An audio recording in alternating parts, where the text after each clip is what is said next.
Good morning, everyone. I'd like to get things started and bring our hearing to order as quickly as possible. We have 18 bills on file, 3 of which are eligible for due pass motion. The remaining bills are suspense items. For purpose of announcements, SB 111 by Senator Fuller has been rescheduled by the author for the hearing on April 27th. That's SB 111. We will need to finish our hearing and everything on our agenda before the floor session begins at 12:30. So I'd like to keep things moving along on a decent pace. I will keep you on time. As usual, we will be taking bills up in file order, and authors may take up all the bills they have on file when they come up to present their first item. Before we call the first author up, I'd like to remind audience and members that testimony should be limited to the fiscal aspects only. And I will remind you and interrupt you if I have to. Please refrain from lengthy policy discussions in your comments, or you will be cut off. Sergeants, would you please call any of the absent members so we can get this going? Authors presenting bills today are Senator Leno, Senator Monning, Hernandez, and Hertzberg. In file order, we'll begin with Senator Leno. Yes, as he comes up, we're gonna establish our quorum. Secretary, please call the roll.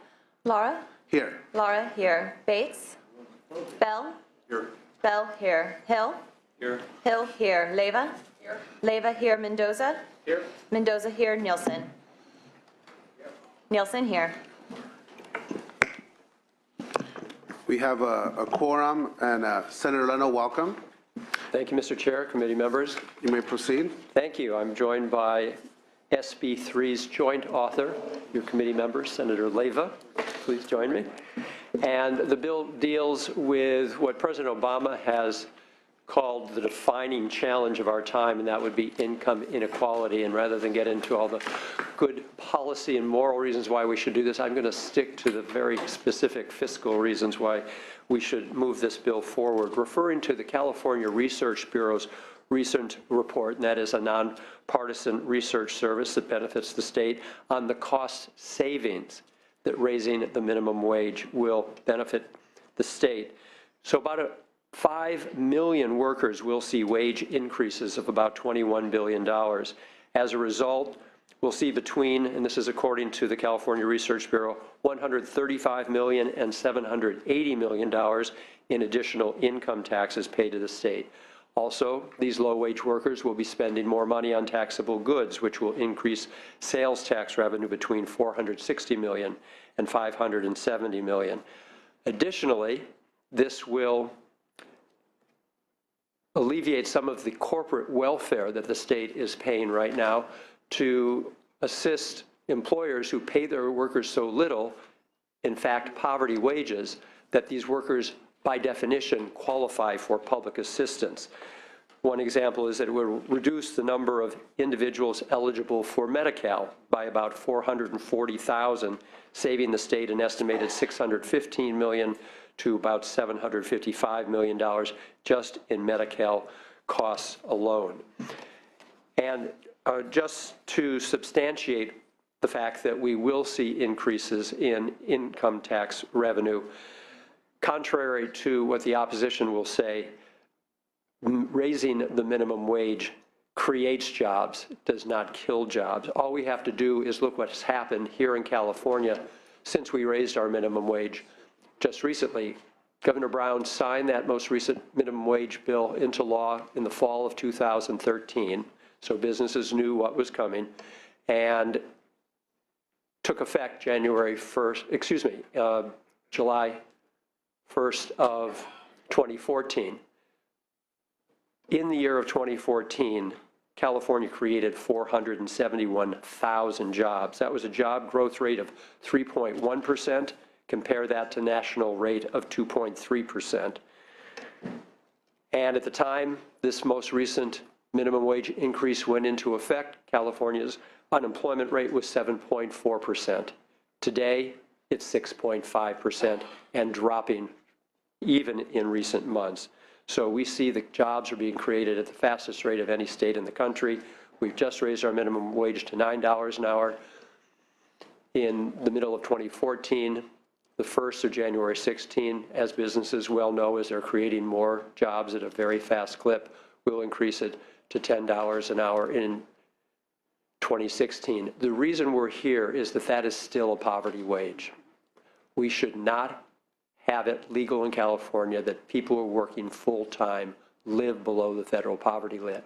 And even at $10 an hour, which is about $20,000 a year, with the federal poverty rates at about $25,500 for a family of 4, that's still 75% below the federal poverty rate, which does not account for the 30% higher cost of living that we have here in California, nor does it even have a line item for a very expensive cost to all families, and that is for child care.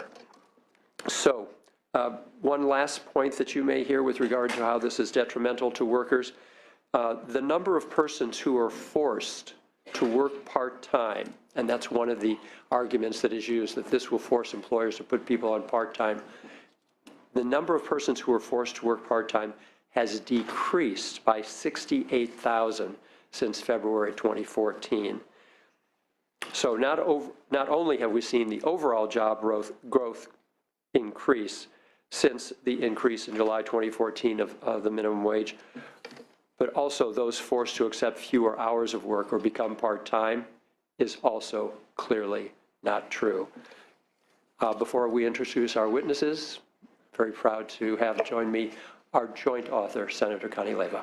Thank you, Senator Leno. Senator Leyva. Good morning, Mr. Chair and committee members. I would like to echo and associate myself with all the comments that Senator Leno made and remind everyone that real wages have only grown 5% since 1979, and that we can't have it both ways. We cannot say that we don't want people on social programs, but then have them working for poverty level wages. So if we increase the level of wages, then we decrease the amount of people that need to be on our social programs, as exhibited by Senator Leno. Sorry. And will there be a short-term cost to the general fund and to the state? Absolutely there will. But part of our job as legislators is to make sure that everyone can work and afford to feed their families. But that short-term cost is going to pay big dividends across the state, up and down. And I will only give you one philosophical quote. All of you saw the billboards around the city of Sacramento showing a minimum wage worker making $9 an hour, and median CEO pay was $5,048 an hour. We have to try and fix that. We have to do that for everyone who lives in the state of California. So I thank you for your time and attention this morning. Thank you. Witnesses in support. Thank you, Mr. Chair. Mike Carroll with the Western Center on Law and Poverty, and we do support this bill. We are a sponsor of this measure. In the interest of time, I'm not going to give my remarks that I had prepared. I would note that we believe that there are substantial CalWORKs grant savings with a minimum wage increase, perhaps as much as $100 million annually. But we have a witness, a worker who's come all the way from San Diego, Smati Itzhaki, and I want to give the rest of my time. I told her we had a very nice chair, would give her a few minutes to give her a statement about her situation. Thank you, Mr. Chair. Go ahead. Well, I want to say thank you for having me here today, and sorry about my voice because I've been striking and yelling this last Wednesday. Well, my name is Smati Itzhaki, and I'm from San Diego. I'm 22 years old, and I've been working at McDonald's for 6 months, making $9 an hour. I'm the breadwinner of my family, and I live with my mom and my 17-year-old little brother. I was going to college before I moved to San Diego to become a nurse, but now I can't go anymore because I have to support my family. My mom been looking for a job since we moved to California. My brother is in high school. We live paycheck to paycheck right now. We live in Section 8 low-income housing because we can't afford the rent in San Diego. We can barely meet our basic needs and can't afford to save anything. When I was hired, I was told I could only work part-time, 25 to 30 hours. All my coworkers are also work part-time, so none of us receive any health care or any benefits at all. It's really hard to move up in my job. There's no ability to earn seniority or earn more money. When new employees are hired, they are given the same or more hours than people who have been there for months. I also can't get a second job because McDonald's give us weekly schedules, so we don't have enough time to let another employer know ahead of time. I get my schedule on Sunday for the next day. We also have to give 24-hour notice if we're going to call in sick. If we wake up sick one morning and can't give a 24-hour notice, that will reduce my hours and I'll have to go to work sick.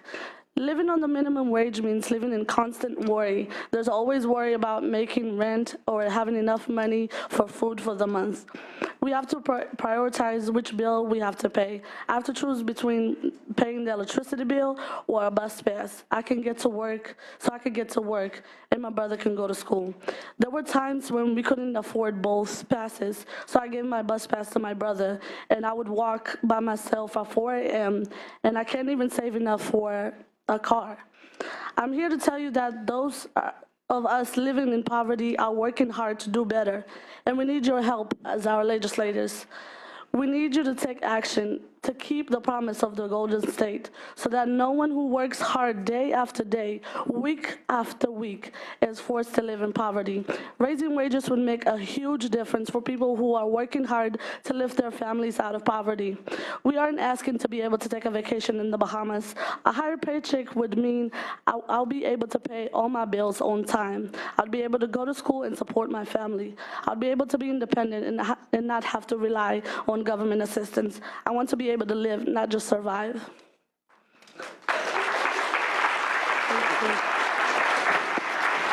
I'm not done yet. Member, I'll remind the audience there's no clapping in committee, please. Okay. Thank you for clapping. I feel the love. But most of all, it would mean that my hard work would mean something. It would mean that my family and my coworkers would see that there's opportunity for our families, no matter where we start out. I know there are people who say that businesses can afford to pay fair wages, but can we afford to live in a state where no matter how hard you work, you stay poor? Across the country, workers are rising up to fight for the access to the American dream.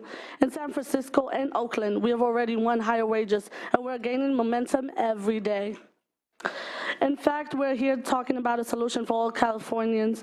Shows our movement is growing and more people are listening.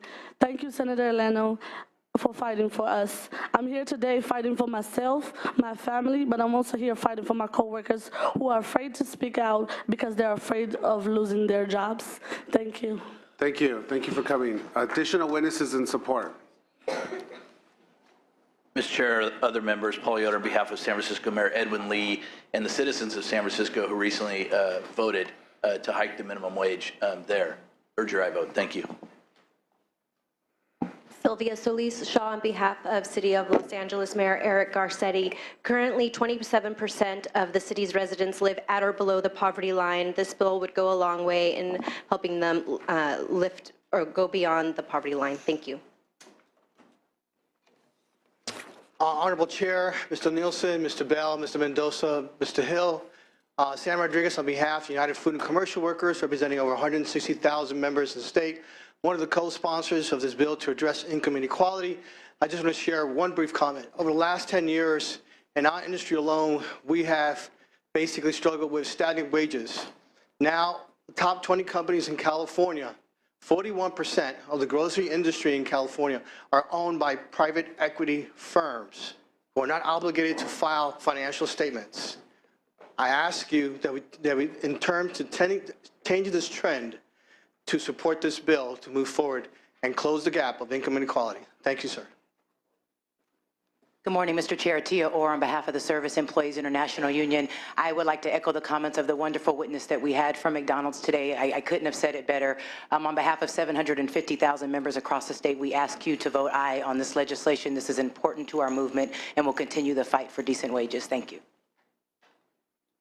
Thank you, Mr. Chair. Members, Mitch Seaman with the California Labor Federation, also proud to support this bill. We think the evidence is pretty clear that the fiscal impact of this bill is overwhelmingly positive, both in the private sector and the public sector, and we urge your support. Good morning, Chairman, members of the committee, and Senators Leno and Leyva. On behalf of the California Nonprofit Association and our more than 10,000 members here in California, my name is Jennifer Fearing, and the nonprofit sector in Sacramento, or in California, supports this as employers of more than 1 million Californians, as service providers to many of our most vulnerable citizens, and as advocates for the working poor. We urge your support. Good morning, Chair. Thank you for this hearing. I work with the California Partnership, Pete Wywoody, and the Health and Human Services Network. We're here with over 100 advocates from around the state, Riverside, Sacramento, all up and down the state. And if you are in support of this bill, please wave your hands. We're a coalition of anti-poverty organizations, and we see not only this as an anti-poverty measure for those earning the wage, but the revenue it brings to the state so we can rebuild a robust social safety net. Thank you. Good morning, everyone. My name is Joanna Garcia, and we are here in support of this bill on behalf of not only the National Association of Social Workers, but also future social workers. There are 22 schools today, and we are in support of this bill. And everyone, please raise your hand if you're part of NASW. And thank you so much for your testimony, because that only shines a glimmer of what I think I know you're going through. And there's so much more that you have to struggle with. So thank you so much for speaking out. Mr. Chairman, members, Khalif Asagay on behalf of the California Public Defenders Association in strong support.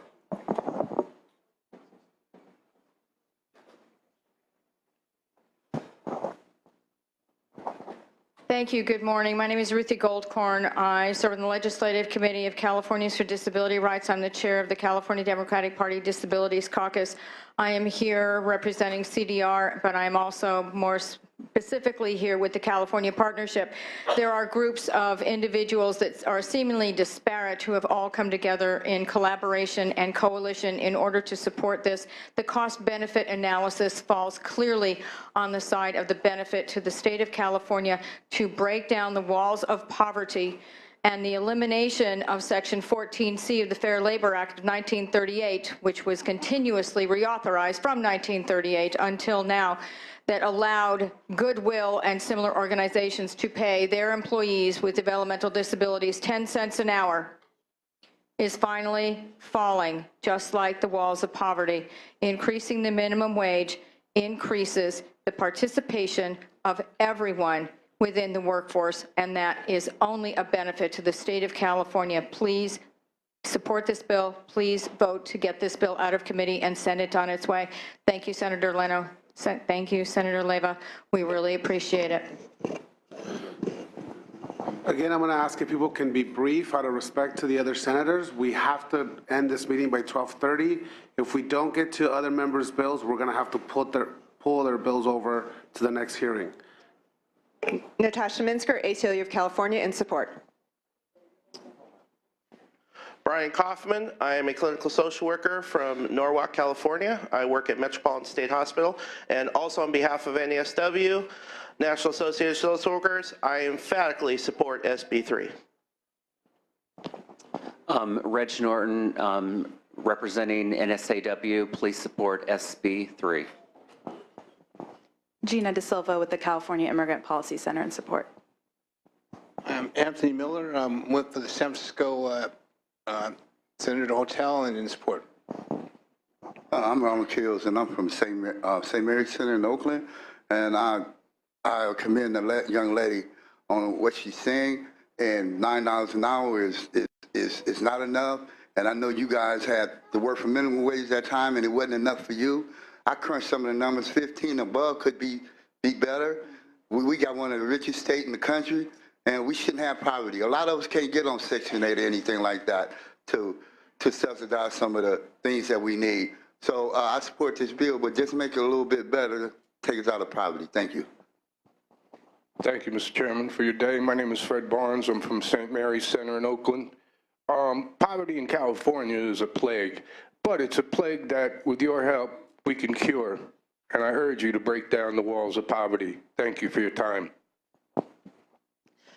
Good morning. My name is Luz Gallegos, Community Programs Director for TODEC. We are a regional organization in the Inland Empire.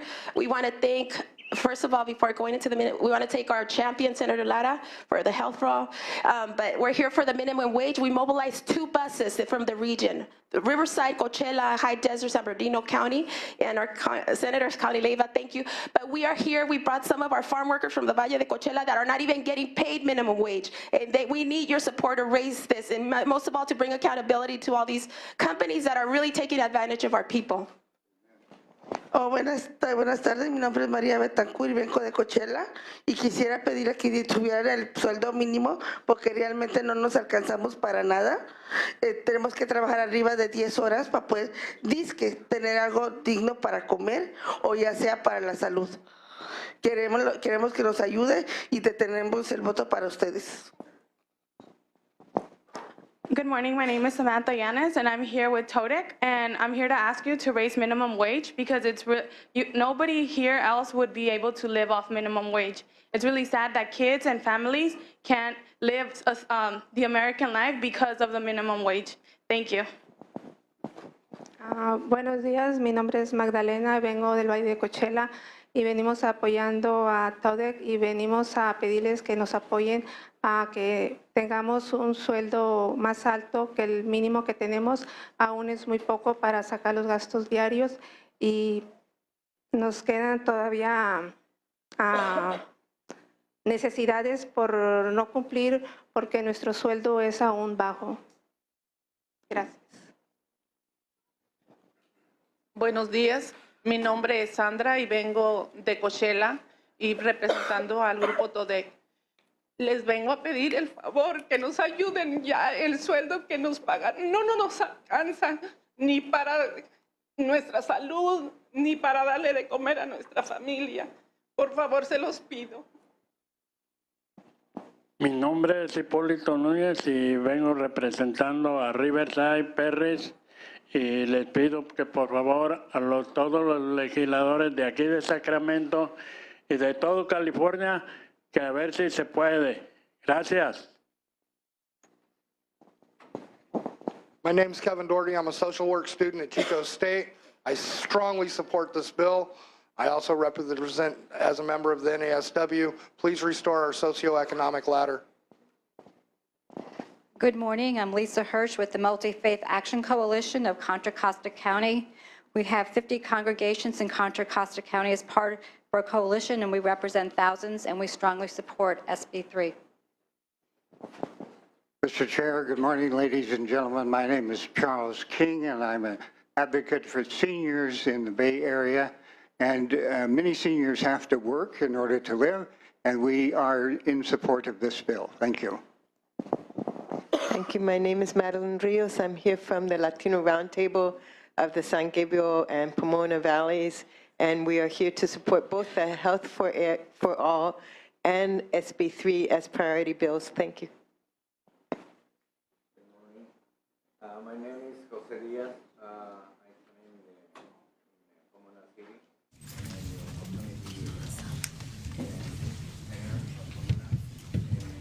I hope that you can support the news.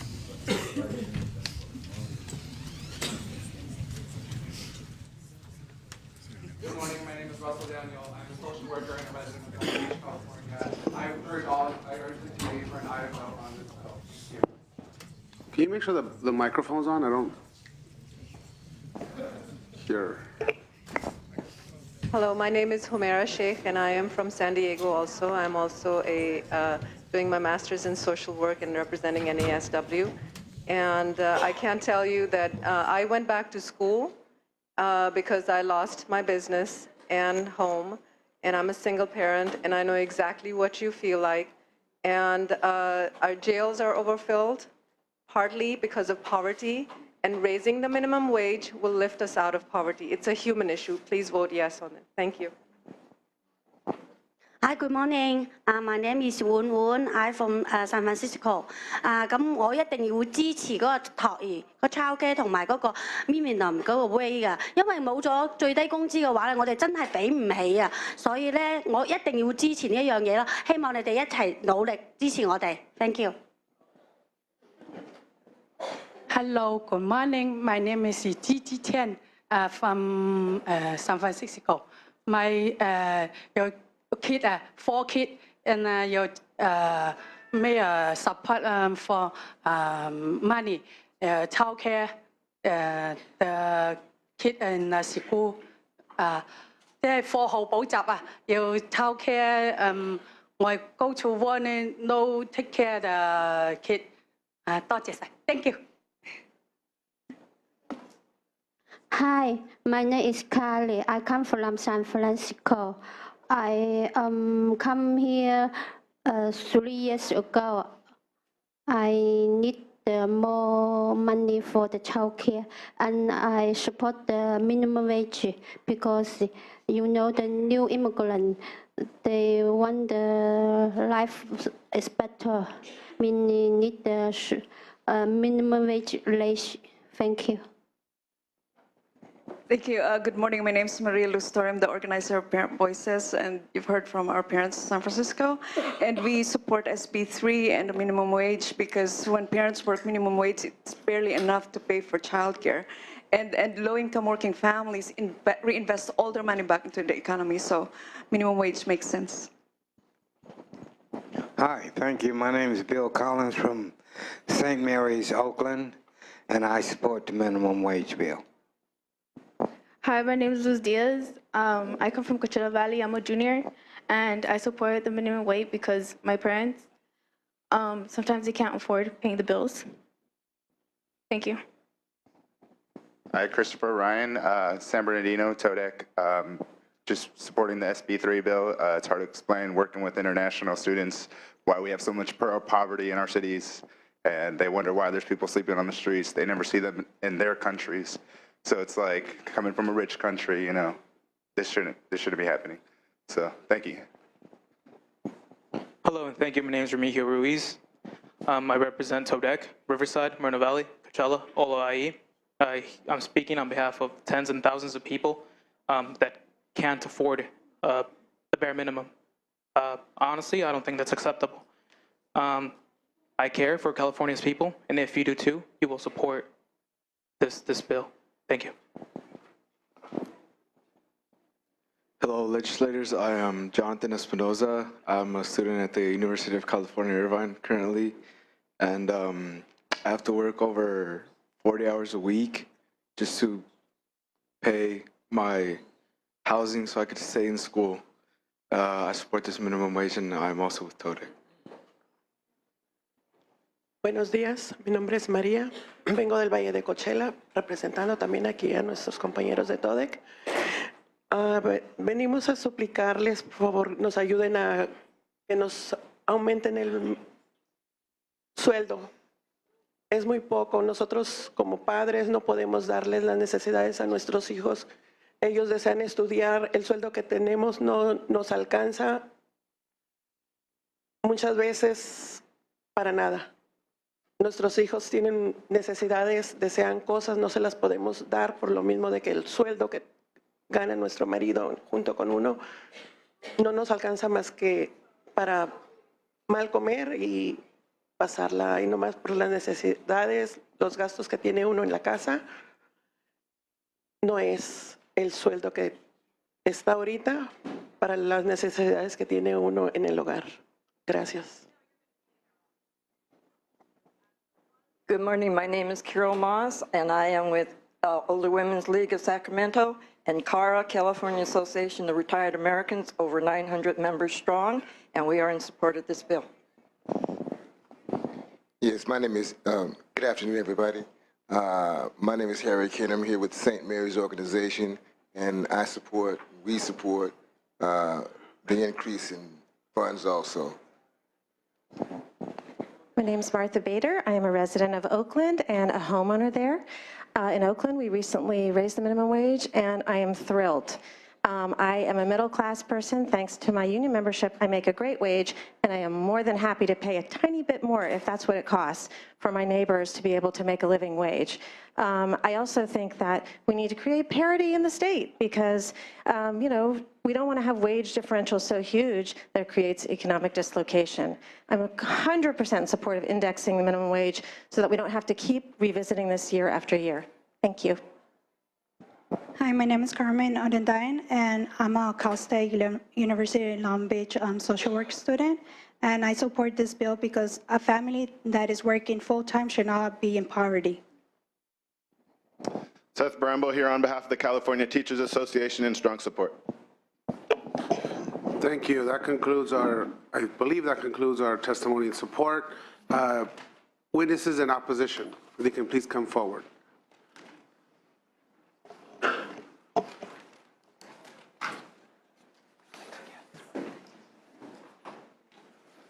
Mr. Chair, members, Chris McKaylee on behalf of my client, the California Ambulance Association. We had a very robust discussion with Senator Leno and the members of the Labor Committee, and I wanted to put the bill in a little bit of context. Under AB 10, Mr. Alejo's bill, in 9 months, we will see an increase from the $9 to $10, which represents a 25% increase in the minimum wage in a year and a half. Ironically, the state of California pays us 25% of the actual cost of 911 transports in the state. While Senator Leno pointed out our reduction in our unemployment rate, I would note that at least according to the U.S. Labor Department in January, when they released updated figures, we were tied for second with the highest in the nation. I think you have to put this bill in a broader context. One is the overall cost of doing business here in the state of California, the highest PIT and sales tax base rates in the nation, the highest corporate rate in the western U.S., the more than 25% increased cost of worker comp and energy in the state of California, a substantial reduction in the UI tax credit at the federal level, et cetera. And the other point is that the increase in the minimum wage also affects other calculations, such as the exempt employee salary test, as well as worker comp costs and a number of other issues. So while we can't assign a reduction in the unemployment rate just in the narrow lens of looking at the increasing rate of the minimum wage. We have to put it in a much broader context, the economic discussion. And so I'd like you to put this bill in the overall context of the cost of doing business in the state of California. Thank you. Hi, Thank you. Next witness. Senator Greg Hayes here on behalf of KP Public Affairs, on behalf of our client, the California Restaurant Association. And just echoing Mr. McKaylee's comments, you know, we're currently, the majority of restaurant owners in California are small business owners, and that's not taken into consideration a lot of the time. We're currently just in the midst of going through a 25% increase in labor costs with the minimum wage increase, only part of which has taken place so far. The next part takes effect January 1st of next year. And that impact on these businesses that usually operate with a 2 to 3% profit margin is pretty substantial. And in fact, you'll hear many people comment that in other parts of the country where they've had minimum wage increases, there hasn't been employment cost or cuts, or there hasn't been hour cuts, but we've rarely, if ever, looked at a 25% increase, and this bill is looking at a 65% increase over a 5-year period, which is really unprecedented in the country. So many of these businesses, which again, operating on very slim profit margins, will not only look at whether or not they can continue as an ongoing operation, but definitely will have to cut hours and cut jobs, which is a substantial impact. Secondly, the Capital Matrix did a study of the impact on the state of California's costs, and at full implementation, it's between $600 and $800 million a year, and they use the exact same metrics as the Department of Finance does. And that $600 to $800 million a year, according to the proponents, will be offset by savings or spending, which does rely a little bit on sort of trickle-down economics that is yet to be seen. And then lastly, I'd like to talk about one of the things that will be experienced in restaurants is, in many restaurants, you have the front of the house employees who are earning wages plus their tips. And if you give a universal increase to restaurant workers, the majority of the benefit will go to the front of the house workers who don't really need it as much as what are called the heart of the house workers, where we typically are paying those workers above minimum wage now. And so we would ask that the legislature consider having a minimum wage for tipped employees that stays in line with the existing minimum wage, so restaurants can accrue the benefit to the back of the house employees who need it more. Thank you. Next witness. Good morning, Chairman and members. Dwight Hanson on behalf of the Alliance supporting people with intellectual and developmental disabilities. Our arguments are a little bit different. We would love to pay higher wages to our workers, but the rates that we're paid and the revenue that we have to pay those wages are set here by you in this legislature, and those rates were set in 1998 based on 1996 cost. They have been frozen and cut since that time. There is no money. We don't get a chance to raise our prices. You all decide how much we get paid. We don't even have the ability to go out and recruit additional customers because those customers are assigned to us by the regional centers. So we're in a difficult situation here. We have no money to pay these higher wages. In the last couple of years, as the minimum wage has been increased, we've had an ad hoc response from the legislature and from the administration that have covered some of the costs associated with the increase, directly those costs of somebody that is below the minimum wage to be brought up to minimum wage. But it hasn't covered all the costs. It hadn't covered all the cost of the associated payroll taxes and other things, workers' comp, that go along with that. It hasn't covered the cost, the mandatory cost, not the business choice cost, the mandatory cost of 2 times the minimum wage for your exempt staff, your managers, and most assuredly, it has not covered wage compaction. It's great to lower our bottom wage, but if we don't get money to pay the next level and the next level beyond that, pretty soon the minimum wage is being paid to a starting worker at the same level of somebody that's been with us for 1 year, 2 years. This is not a new issue. We've raised this issue before. We believe that just like the large employers that have been mentioned here in this testimony, in essence, you are the large employer. You're the person responsible for paying these wages because you're the ones that give us the money. The argument against doing this has been, it's too expensive. You dismiss that argument when business raises that issue, but we would raise that issue here. It really is an obligation of the legislature to provide the funding so that we can raise our wages, attract better workers, and in fact pay up the wage scale. These are workers who support people with intellectual disabilities, and they absolutely need high-quality, well-trained workers, but we cannot do it unless we get some help. We ask for you to amend this bill to put that requirement into this legislation and to move forward. Thank you. Thank you. Additional witnesses in opposition. Good morning, Chair and members. Ken DeWorth, the National Federation of Independent Business, largest small business association in the country, and this bill is going to be about a $7,500 a year per employee for a full-time minimum wage employee increase. For our businesses that have 10 employees, it's $75,000 they're going to have to come up with. And our members are telling us they will just be letting people go, and they will no longer, when they're paying this high of a rate of minimum wage, they're not going to be employing the people that don't have skills that need that critical first job. They're not going to be want to take that risk if they're paying that much. And this is going to be a final nail for some of the businesses that, as somebody said earlier, do operate on a razor-thin margin. And so it's going to be expensive to the state, the lost revenue from that. I think it's going to increase the unemployment in this state. So we ask for your opposition. Thank you. Good morning, Mr. Chair and members. Matthew Allen, Western Growers Association. For all the reasons previously stated, we're also opposed to the bill. Thank you. Additional witnesses in support. Nicola Benson on behalf of the California Asian Pacific Chamber of Commerce for many of the reasons stated, also in opposition. Kate Bell on behalf of the California Retailers Association in opposition. Carlene Holden on behalf of Easter Seal. I'm here to speak specifically about Regional Center DDS portion of the budget because when the state is setting the rate directly or indirectly, we do need your assistance to make sure that they're covering all of the costs. So any amendments that you could take to give us that protection would certainly be very grateful. Thank you. Good morning, Mr. Chairman. Senators Julianne Broyles here on behalf of the Family Business Association in opposition. Nicole Rice, California Manufacturers and Technology Association, also opposed. Good morning, Nicolia Hernandez with the Western Car Wash Association and California Travel Association, also opposed. Thank you. Is there any additional witnesses in opposition to this measure?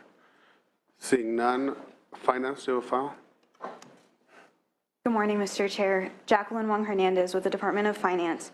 We do not have a position on this bill, but we note that in addition to impacts on individuals and California businesses, increasing the minimum wage will result in increased costs to various state entities for paying the higher minimum wage, of at least $393.6 million in 2015-16, $129.2 million of which is general fund, and $958.6 million in 2016-17, $407.8 of which is general fund. Ongoing costs would continue to grow, and we also note that there will be costs to the Department of Industrial Relations of approximately $500,000 from the Labor Enforcement Compliance Fund to print and mail updated wage orders to the approximately 815,000 employers in the state.